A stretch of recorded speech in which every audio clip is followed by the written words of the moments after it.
Os agricultores portugueses estão a apostar cada vez mais no cultivo de milho geneticamente modificado.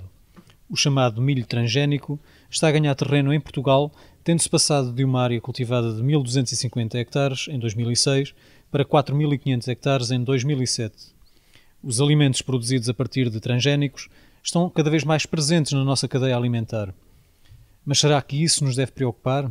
E haverá algum estudo científico que demonstre a possibilidade de efeitos nefastos na saúde humana ou animal pelo consumo de alimentos ou rações produzidos com transgénico? Não, para os organismos humanos seguramente que não. É evidente que nós não utilizamos tudo o que é possível utilizar. Estamos a falar das variedades transgénicas que foram aprovadas por instituições credíveis a vários níveis. E essas variedades, de facto, têm demonstrado que não apresentam qualquer impacto negativo para a saúde humana ou animal.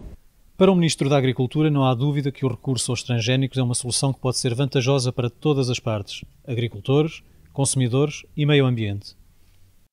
Não se pode apostar nos transgénicos de uma maneira cega, na medida em que temos que ter a certeza que esses transgénicos não têm efeitos negativos, quer para o consumo humano, quer para o consumo animal, quer para o ambiente. Mas desse ponto de vista, os transgénicos autorizados em Portugal, nomeadamente que é o milho mono 810, é um transgénico que tem estes pareceres científicos e que tem uma vantagem ambiental.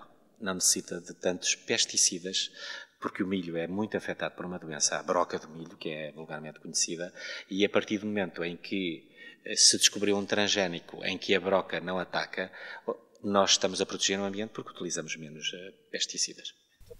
Os ambientalistas discordam em absoluto destas afirmações e asseguram que na União Europeia não há uma avaliação independente do risco associado ao uso dos transgénicos.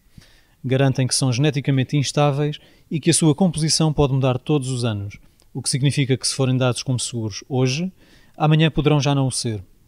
E a manipulação genética de plantas é uma tecnologia ainda tão recente que não há ainda... Tanto o Ministro como o responsável do Centro de Investigação de Biotecnologia dizem que os ambientalistas são alarmistas e que invocam a cultura do medo apenas para preocupar os consumidores.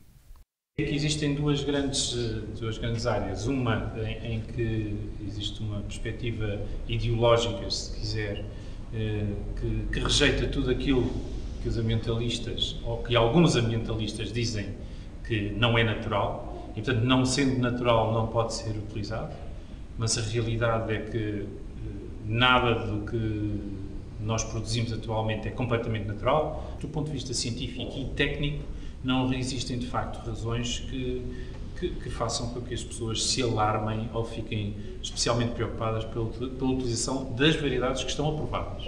Eu penso que a contestação dos ambientalistas em Portugal não é equilibrada, porque ela tem um pressuposto que é extremamente negativo e que existiu nos séculos passados, que é o medo.